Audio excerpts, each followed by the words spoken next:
ሰላም እንዴት ናችሁ? ከጀርባ የምትመለከቷትን ንጽጽር በተደጋጋሚ እዚህ ሶሻል ሚዲያ ላይ ስላየኋት የሆነ ነገር እንደው ስለዚህ ለማለት ፈልጌ ነው እና በተያያዥም እንግዲህ የአውሮፓ ቻምፒየንስ ሊግም የቀጣይ የእንግሊዝ ፕሪሚየር ሊግም በጉጉት የሚጠበቅ መርሃ ግብር ከፊታችን ስላለ ከእሱ ጋር የተወሰነ ነገር ለማለት ነው። በዋናነት ግን ይቺ ከጀርባ የምትመለከቷት በ2022/23 የውድድር ዓመት ማንቸስተር ሲቲ አርሰናልን እንዴት በልጦ ዋንጫ እንዳነሳ የምታሳይ ቻርት ናት እና ልክ በዚህ በተመሳሳይ ወቅት ላይ በ29ኛው ሳምንት አካባቢ ሆነው በተመሳሳይ ሲቲ አንድ ቀሪ ጨዋታ እየቀረው በ8 ነጥብ ክሊር ነበር ያኔ በተመሳሳይ ወቅት ላይ እና ከዛ በኋላ መጨረሻ ላይ ግን በ5 ነጥብ ልዩነት ያው በ89 ነጥብ አጠናቆ ያው ሻምፒዮን እንደሆነ እናስታውሳለን። አርሰናል ደግሞ 84 ነጥብ ይዞ ነው ያጠናቀው በሁለተኝነት። ልክ ያን ያስታውሳሉ። አሁንም ያለው የነጥብ ልዩነት እንደውም ወደ 7 ዝቅ ያለ ነው። ግን የሳምንቱም ተመሳሳይ ነው። የነጥብ ልዩነታቸው በአንድ ይቀንሳል፣ እንዳውም ያንሳል ነው። ስለዚህ ማንቸስተር ሲቲ ዘንድሮስ ያንን የማይደግምበት ምክንያት ምን አለ አይነት ነገር ነው።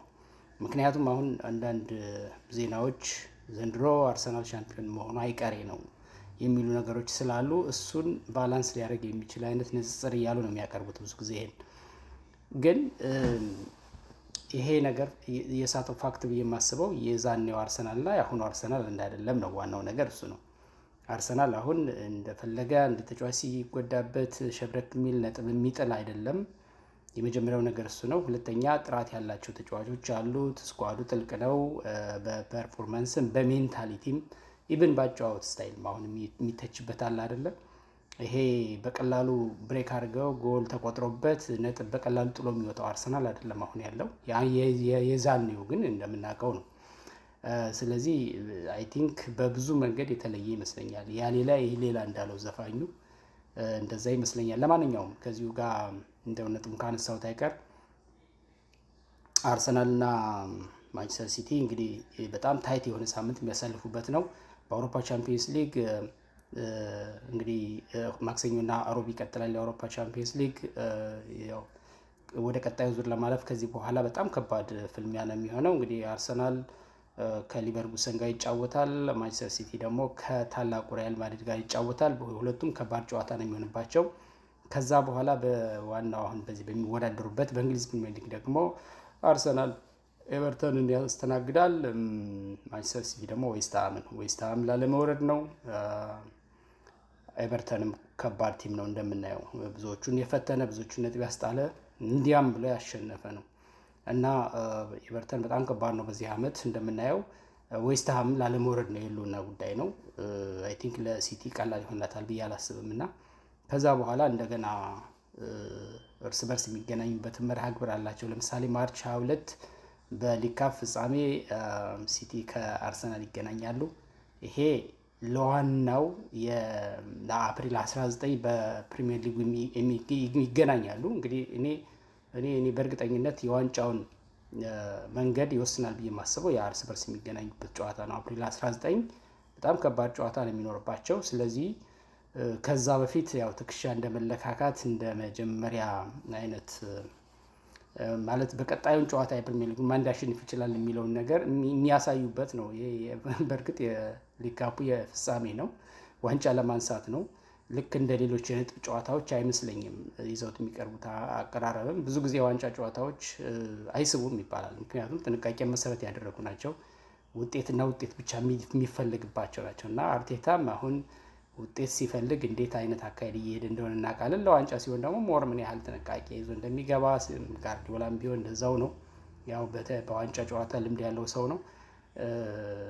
ማርች 20 በጣም ምርጡን የፍጻሜ ጨዋታ ይህ ማለት በሜዳ ላይ ያለ የጨዋታ እንቅስቃሴ የጨዋታ ውበት ሳይሆን ግን ትልቁን የተፎካካሪነት መድረክ የምንመለከትበት ምሽት ይሆናል ብዬ አስባለሁኝ።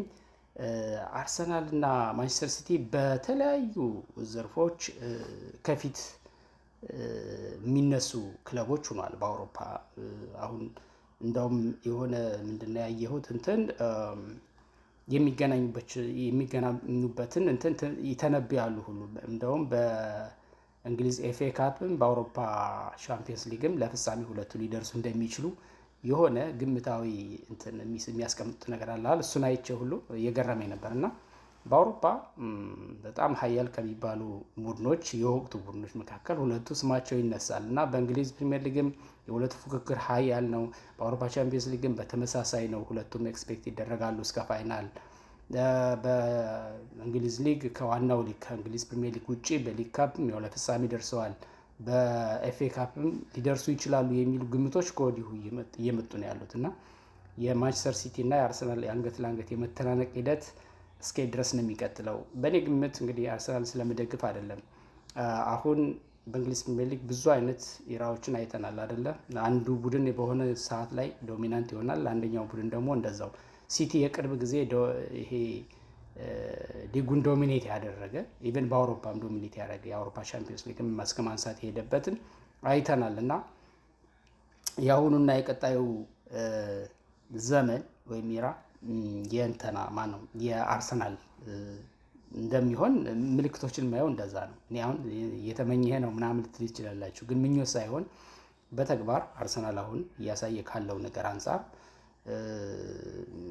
እና ባለ የተጫዋቾች እንደው ስብጥር መሰረቱን ስታዩት ራሱ አርሰናል በእድሜ በአቬሬጅ ውሰዱ በጣም ያንግስተርስ ናቸው። አሁን እየፈረሙ በአዲስ መንገድ እየፈረሙ ቡድኑን የተቀላቀሉት ውላቸውን ያራዘሙት። አሁን በነገራችን ላይ ሄሮኪ ሂንካፔ በውሰት ከሊቨርኩሰን መጥቶ እንግዲህ አርሰናል ቤት እየሰጠ ያለው ግልጋሎት ታውቃላችሁ። አሁን ያለው በውሰት ነው ስቲል፣ ግን በቅርቡ በቋሚነት እንደሚፈርም ከክለቡ አካባቢዎች የሚወጡ መረጃዎች ያሳያሉ። አይ ቲንክ በጣም ቬሪ ኢምፖርታንት ወሳኝ ልጅ ነው ብዬ አስባለሁ። በቀላሉ በአጭር ጊዜ ሊጉን የተላመደ ለክለቡ ፍቅር ያለው ተጋዳይ መዋች በውሰት የሚጫወትም አይመስልም እንግዲህ እንደምታዩት እና ይሄ በቋሚነት ክለቡን የሚወድ ሊጉንም የወደደ እንደሆነ በይፋ ራሱ እንደተናገረው ለአርሰናል ምንም ነገር ማድረግ መስዋዕትነት መክፈል በዚህ ክለብ ውስጥ ትልቅ ነገር ማሳካት እንደሚፈልግም ደጋግሞ የተናገረው ነገር ስለሆነ ይሄን ልጅ ማስፈረም ለአርሰናል ቢግ ዲል ነው ብዬ ነው የማስበው እና እሱም ልጁም ሬዲ ነው። እንደገና አርሰናልም በልጁ ብቃት እና ፐርፎርመንስ አሁን ባለበት ሁኔታ በጣም ደስተኛ መሆኑን ነው እንግዲህ መረጃዎች እየጠቆሙ የሚገኙት።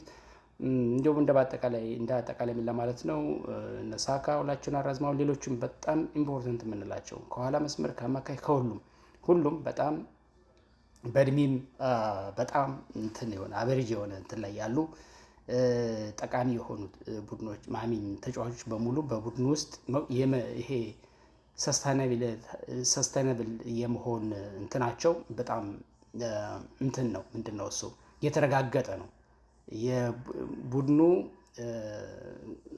ማለት ይሄ አቅሙን እየገነባ እያደገ ሲቀጥል እነሱም ከቡድኑ ጋር አብረው ሰስተን የሚያደርጉበትን መንገድ ኦልሞስት ሴትል አድርገዋል ጨርሰዋል አይነት ነገር ነው እና በአርሰናል ቤት አሁን እከሌን አውጥቶ እከሌን ይመጣል እከሌ ይሄ ስለሚሄድ ነገ ሸብረክ ይላል እንደገና እንደ አዲስ ፈርሶ ይሰራል የሚባል አይነት ቲም አይደለም እና ለዛ ነው የቀጣዩ ዶሚናንት ቲም ይሆናል፣ የቀጣዩ አውራ ቲም ይሆናል። በእንግሊዝ ፕሪሚየር ሊግም በአውሮፓ እንዳጠቃላይ በአውሮፓ እግር ኳስ የደረጃ ሰንጠረዥም ከፍ ብሎ ይቀመጣል ብለን የምንለው እኔ ብዙ ጊዜ በንግግሬ መሀል እንደዚህ የሚጠቅሰውም በዛ ምክንያት ነው። አሁን ለዚህ ሁሉ እንትን እንደው ይህን ሁሉ እንዳወራ መነሻ የሆነኝ ይሄኛው ከጀርባ ያለው ነገር ነው።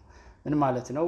የዛን ጊዜው አርሰናል ገና በግንባታ ላይ የነበረ በሂደት ላይ የነበረ ብዙም ጥልቀት ያልነበረው ኦዲጋ ሲጎዳ መሀሉ ክፍት የሚሆንበት፣ ሳሊባ ሲጎዳ ወይም ጋብሪኤል ሲጎዳ ከኋላ ባዶ ክፍት የሚሆንበት፣ በግብ ጠባቂም ደረጃ ቢሆን በአሁን ደረጃ ያልነበረበት፣ ከፊት ጋብሪኤል ጄሱስ ሲጎዳ ባዶ የሚሆን እና ወደ ሜሪኖን በፎልስ ናይንነት ለመጠቀም የሚገደድበት እንደዛ አይነት ነገሮች ነበሩ እና ማይክል አርቴታም ከቡድኑ ጋር እውነት ለመናገር ከዛ በኋላ ባሉ አመታቶች ትልቅ ልምድ የወሰዱ የቀሰሙ ይመስለኛል እና ከዚህ በኋላ አርሰናል ምናልባት እኔ እንደውም ብዙ ጊዜ የምለው ምንድነው በዚህ አመት እንኳን ዋንጫ ባያነሳ በሚቀጥለው አመትም ሞር ኤክስፔክት የምታደርገው ነው። ይሄ ኔትፍሊክስ ኔክስት ሲዝን ምናምን እያሉ የሚቀልዱት ሳይሆን ሲሪየስሊ ስናወራ አርሰናል በቀጣዮቹ አመታቶች ውስጥ ዶሚናንት ሆኖ የሚቀጥል ቡድን መሆኑ ነው የማየው። ለማንኛውም የአውሮፓ ቻምፒየንስ ሊግ ነገና ከነገ ወዲያ እንጆይ እናደርግበታለን።